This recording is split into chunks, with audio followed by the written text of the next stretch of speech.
parece si charlamos de historia? ¿De Neuquén? Sí, claro. Qué bueno. Entonces hablemos de gente ilustre. Sí, espere, pero también podríamos hablar de gente no tan ilustre. ¿De los que no están en los libros? Sí, y de los que no pudieron escribirlos. ¿De toda la gente que vino a poblar Neuquén? Sí, y de los que ya estaban.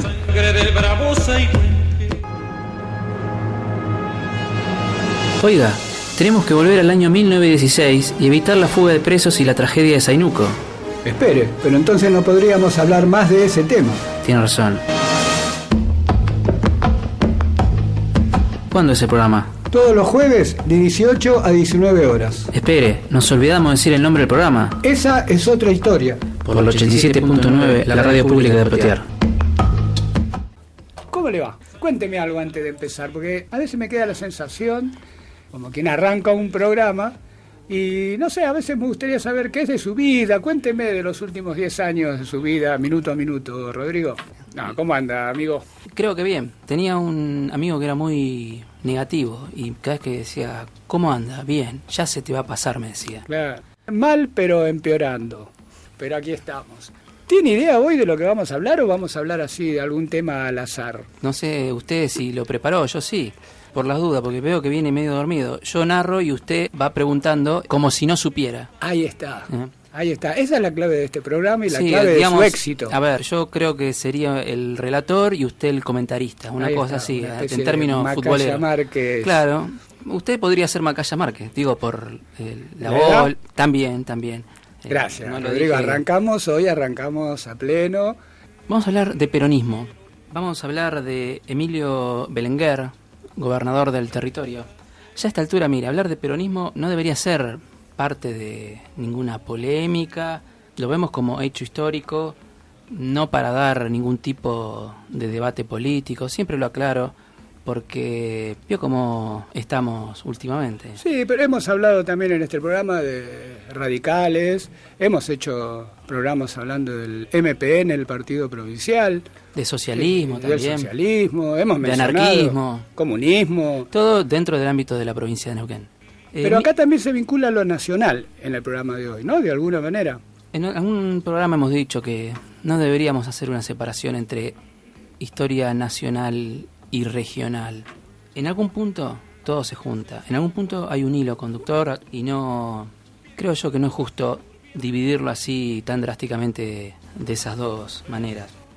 Les decía, vamos a hablar de Emilio Belenguer, que fue gobernador del territorio, fue el primer gobernador peronista. Acuérdese, y no lo digo metafóricamente, sino acuérdese realmente que Perón gana ya en el 46, ¿se acuerda? En febrero. Un muchacho grande, Rodrigo, por favor. Y hasta el año 55 ejerció la presidencia de la nación. Y Emilio Belenguer fue el primer gobernador de esa etapa peronista. Ahí fue una figura clave del peronismo que gobernó los territorios nacionales en la Patagonia. Y en realidad cubre un periodo extenso. Ahora vamos a mencionar todo el periodo que cubre. No solo cubrió ese periodo de la primera etapa peronista, del 46 al 55, sino que también después continuó con una trayectoria política, no en la provincia de Neuquén, en otra provincia. Prácticamente digamos que toda su vida fue militancia. Primero militancia gremial, ahora lo vamos a explicar, después militancia política, que no estaban separadas, sino que iban prácticamente de la mano. Así como algunas figuras relevantes del peronismo vinieron del ámbito de las empresas, hubo otras figuras que vinieron del ámbito de las Fuerzas Armadas. El mismo Perón. Sí, y del movimiento obrero, ¿no? No se sabe tanto de esas segundas líneas de mando del peronismo y mucho menos en los territorios nacionales. Hace tiempo yo venía pensando en hablar de la etapa peronista. Estaba juntando material, información, lecturas, artículos periodísticos, hasta que me encuentro con un trabajo de Gabriel Rafar que precisamente habla de Emilio Belenguer. Lo leí, me pareció fantástico y dije, bueno, lo voy a usar como punto de partida para estos programas de peronismo en la época territoriana de Neuquén. En el caso de Belenguer también abarcó otra provincia. Es interesante el estudio porque toma la figura de Belenguer o Belenguer. me Como hacen no unos tiene líos. tilde, yo le digo Belenguer. Belenguer. Sí.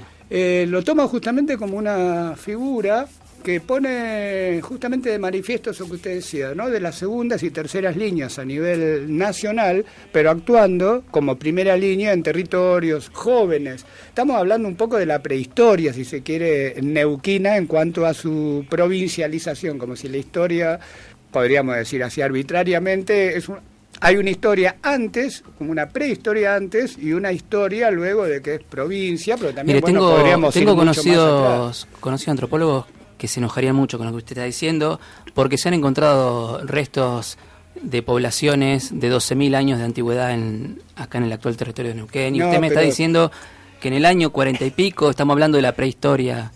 Bueno, yo a usted no pero lo cualquier conozco. especialista o académico se podría enojar con las cosas que yo digo. Es más, se enoja gente que no tiene ningún... En general la gente Se enojan sus amigos. conmigo, claro. Pero bueno, Emilio Belenguer nació en una localidad rionegrina próxima a Río Colorado en 1907, exactamente el 17 de marzo. Sus padres, que eran de origen humilde, venían del mundo rural del norte de España. La familia de Emilio eran 8 hermanos, se instalaron en la colonia agrícola ahí de Río Colorado, y cuando muere su padre, cuando él tenía 7 años, empieza un proceso de disgregación familiar. Los hermanos mayores fueron los primeros que se fueron para la zona de Bahía Blanca, y Emilio, junto con una hermana, se fue a vivir con su tía en Darwin, siempre hablando de la zona de Río Negro. Su tío trabajaba en el ferrocarril y bueno, era el clásico pueblo ferroviario, uno de los más importantes de la Nor Patagonia, por lo menos en esas primeras décadas del siglo XX. Había obreros de distintas nacionalidades, le daba cierto aire cosmopolita, y ahí es donde Emilio Belenguer acude a la escuela primaria, y su siguiente ciclo de estudios sería su formación autodidacta, que después, más avanzado el programa, vamos a ver que le ha causado algunos problemas en cuanto a, no sé si discriminación, pero hacerle sentir el rigor de no pertenecer a cierta clase social. Antes de cumplir la mayoría de edad se trasladó a Bahía Blanca, donde había una actividad comercial bastante intensa. El mundo ferroviario en Bahía Blanca estaba creciente, en expansión. Es admitido como operario del ferrocarril en 1918. no me equivoco, tenía 11 años. 11 años tenía cuando empezó a trabajar en el ferrocarril. Permaneció en la empresa más de un cuarto de siglo. El egreso de él como trabajador ferroviario fue el 2 de mayo del 45, cuando fue nombrado subdelegado de la Secretaría de Trabajo y Previsión Social. Igualmente, hagamos Flor de secretaría. Sí, de la cual hemos hablado bastante. Si hacemos la cuenta, en el año 45, cuando él deja de ser ferroviario, tenía 38 años. Y si empezó a trabajar a los 11, tenía 27 años De servicio. de servicio. A los 38 años tenía 27 años de servicio. Usted es familia de ferroviario. Hijo de ferroviario. No se consideran solamente trabajadores, se consideran una familia, un pueblo ferroviario. Sobre todo en esas épocas. A principios de la década del 20, Belenguer se afilia a la Unión Ferroviaria, se instala definitivamente en el sur de la provincia de Buenos Aires, en Bahía Blanca. En esa época tenía 50.000 habitantes y era la ciudad de la población más grande, Importante, ¿no? más importante, la de mayor relevancia comercial, una especie de centro comercial neurálgico de transporte de personas y de mercancías. Y era, como le decían muchos, era la puerta de entrada a la Patagonia.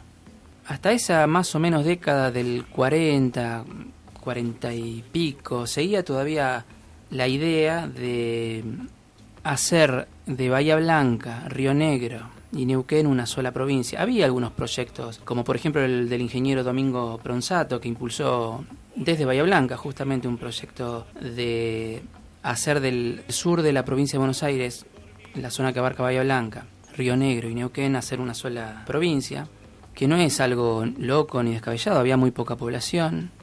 De esa manera, juntando todas las poblaciones, iban a tener el límite mínimo que necesitaban adquirir para ser provincia, que era 30.000. Igual Por lo superaba. supuesto sería la Bahía Blanca, cobraría una relevancia todavía superlativa. Sí, igualmente hay antecedentes, como por ejemplo cuando en el año 1878 se nombra al coronel Álvaro Barros gobernador de la Patagonia, por una ley.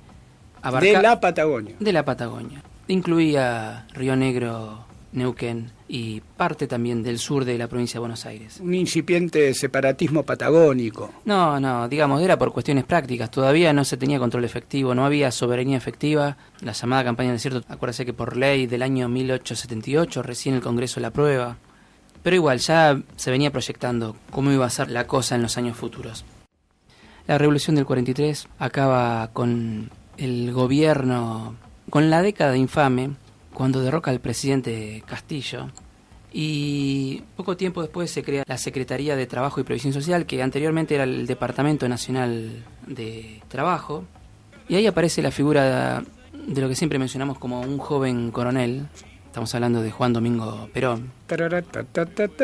Bueno, lo tuve que hacer. Que fomentó la conformación de nuevos sindicatos, que colaboró con las tareas sindicales de los gremios, de los sindicatos ya existentes. Y ahí en Bahía Blanca los sindicatos favorecidos por esa labor de la nueva Secretaría de Trabajo y Previsión Social fueron varios. Por ejemplo, los gremios de los gráficos, los panaderos, la construcción, los sastres, los molineros, los mosaístas. Los mosaístas sería como los ceramistas, los fabricantes. Viene de mosaico. Exacto, los fabricantes de mosaicos. Con solo un año de labor, esa delegación logró significativas mejoras ahí en las condiciones de vida de los trabajadores de los puertos, de los trabajadores de los puertos, ¿no? Quiero decir, de los empleados de comercio, de los obreros en general de la zona. Es por ello que varios dirigentes sindicales se comprometieron firmemente con el peronismo. Podemos mencionar a Hugo Mercante, que fue el hermano del gobernador de la provincia de Buenos Aires. Dicho sea de paso, no solo era gobernador de la provincia de Buenos Aires, sino que también era un aliado importantísimo de Juan Domingo Perón, amigo, fue el padrino de la boda con Eva Perón. Aunque bueno, cuando se fue un poco denostado por los que lo siguieron, y ahí los historiadores se dividen entre los que dicen, no, lo que pasó fue que Perón estaba un poco celoso de su excesivo protagonismo. La cuestión es que es innegable la tarea como gobernador de la provincia de Buenos Aires de Domingo Mercante, que ganó por el 58% la elección a gobernador, la segunda. Después fue reemplazado por otro reconocido peronista, Carlos Aloé, que sufrió bastante la persecución de la Revolución Libertadora cuando fue derrocado el gobierno de Perón. Uno de los dirigentes importantes de la región, ferroviarios, Hugo Mercante, fue responsable en agosto del 43 de la intervención de la Unión Ferroviaria. Poderoso gremio, poderoso sindicato. Sí. Durante la intervención de Hugo Mercante, no de Domingo el gobernador, sino de Hugo Mercante, a la Unión Ferroviaria se le otorgó representación gremial. Era una representación que le venía siendo negada. Imagínese, de golpe y porrazo, cae la Secretaría de Previsión Social y Trabajo y le otorga una personería que hacía décadas le venía siendo negada. Es por eso que el peronismo rápidamente empezó a lograr el alineamiento de una parte del mundo sindical, una relación que particularmente para los ferroviarios les resultó bastante beneficiosa. Reivindicativa también. Sí, por ejemplo, mire, uno de los pedidos que hacían los ferroviarios durante décadas es tener servicios de salud para atención de los afiliados, para atención de los familiares de los trabajadores ferroviarios. De hecho, yo nací en el hospital ferroviario en Buenos Aires. Ah, entonces usted nació después. Sí. Ah, bien, Sí. bien. No, le daba más. ¿Qué quiere que le diga? Y eso que hoy me peiné. Belenguer, aparte de vincularse con la actividad gremial, se involucra en la vida política y se afilió a la Unión Cívica Radical. Estamos hablando de antes de esta época de los 40. Fue elegido para dirigir la agrupación ferroviaria radical. Su activismo partidario lo promueve a la candidatura a concejal en Bahía Blanca en el año 1942, todavía gobierno de Castillo. Este vínculo gremial político lo puso en la mira de los núcleos cercanos al mismo Perón. Por su militancia gremial fue designado delegado de la seccional de la Unión Ferroviaria Bahía Blanca Sud. Entonces estamos hablando ya cuando Perón estaba en la Secretaría de Trabajo. Había otras delegaciones gremiales de los ferroviarios en Bahía Blanca. La Sud tal vez no era la que tenía mayor cantidad de adherentes, pero lo posicionaba en un lugar de bastante... Exposición, de buena exposición. Sí, era un cuadro joven. Era un cuadro joven con mucha proyección. Así como Belenguer, la impronta política de Perón provoca profundos alineamientos en las distintas fuerzas políticas de la zona.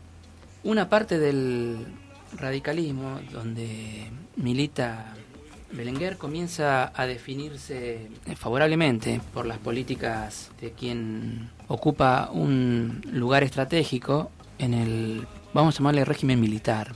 No se olvide que Perón estaba en la Secretaría de Trabajo luego de un golpe militar. Sobre todo en el radicalismo irigoyenista.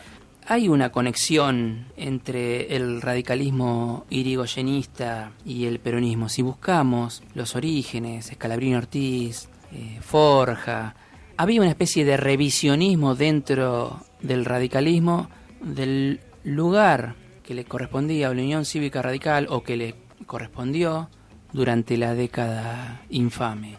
Entonces hubo como cierto revisionismo, ya usé la palabra, que provocó que una porción de radicales... favorables al campo nacional y popular. Sí, así como también decimos que no hay un peronismo, tampoco hay un solo radicalismo, y tampoco dentro de los que se denominan irigoyenistas tampoco hay uno solo. Le decía que una porción del radicalismo local, ligado a Gabriel del Mazo y Arturo Jaureche, conformaron la filial bahiense de Forja. Sí, yo le pregunto, acuérdese, ¿qué significa Forja? ¿Usted sabría decirme? Disculpe si lo pongo en un brete. Fuerza, orientación de la joven Argentina. Ah, ve que usted es humilde pero conocedor. Desde abril de 1944 ya Bahía Blanca cuenta con una subdelegación de la Secretaría de Trabajo y Previsión Social, y Belenguer fue convocado para ejercer la titularidad de esa delegación. O sea, antes estaba en la subdelegación, pasa a la delegación en el año 45, exactamente el 9 de septiembre de 1945, y él estuvo en esa delegación hasta el momento en ser designado para ocupar la gobernación del territorio nacional de Neuquén. Podríamos decir una carrera meteórica. Sí, y todavía muy joven es. El nombramiento de Belenguer es parte de la política de alianzas de las fuerzas sociales que Perón estaba construyendo. O sea, Perón llega al poder sin peronismo, lo estaba construyendo. Distinto es ya, años después, con la presencia de Eva, incluso más, los primeros gobernadores, no todos eran peronistas. A ver, no había historia peronista. O sea, eran peronistas en cuanto a la adhesión a Perón, pero no provenían... Claro, exactamente, no provenían, no existía todavía esa mística, ese ritual peronista que se construyó en muy poquitos liturgia, años. Esa liturgia. Como le gusta decir a muchos. Y dentro de esa política peronista de alianzas con fuerzas sociales, una de las alianzas más importantes era con el mundo de los trabajadores sindicalizados. Vamos a hacer una pausa, vamos a escuchar un tema. Y ya que estamos hablando del peronismo, ahora vamos a hablar de la parte puntualmente neuquina. Todo esto fue para más o menos dar un pantallazo. Un contexto. No salió de la nada ese gobernador. Vamos a un tema musical, y ya que estamos hablando de peronismo, si yo le digo Hugo del Carril, pero no es la que usted piensa, ¿eh? No, claro. Bueno, me imagino. Escúchela.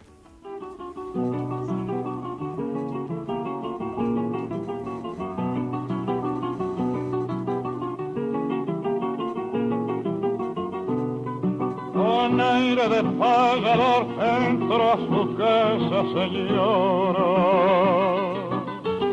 Entró a su casa, señora, con la guitarra canora templada por mi fervor. Cada clavija una flor y cada cuerda cantora una pulsación sonora que estalla con amor para vibrar en su honor, mi dignísima señora.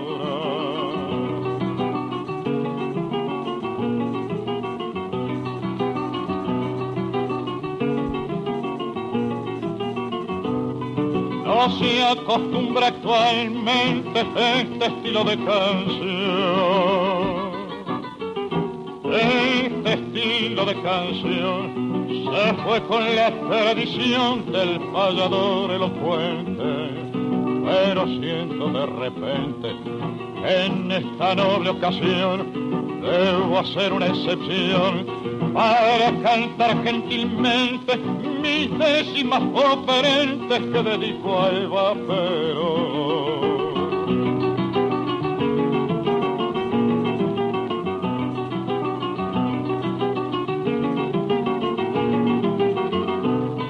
Hacemos con su licencia o tal vez con su perdón, o tal vez con su perdón, reandar la improvisación y borrar mi inexperiencia.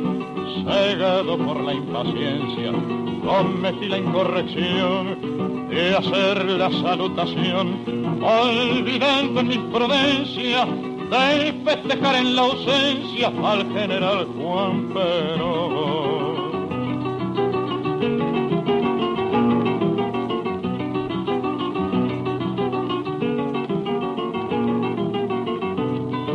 Él es el verbo mayor y usted la mayor templanza. Y usted la mayor templanza, él es la punta de lanza y usted la punta de amor. Él es un grito de honor que hasta el deber no se alcanza y usted la mano que amansa cuando castiga el dolor. Él es el gran sembrador y usted la gran esperanza.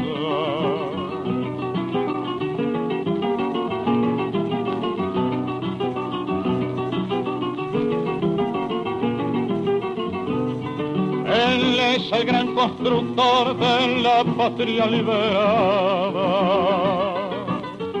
de la patria liberada, y usted la descamisada que se juega con valor. Los dos uncidos de amor son vanguardia en la cruzada, las masas emocionadas al brillo de ese fervor han jurado con honor morir en esta patriada.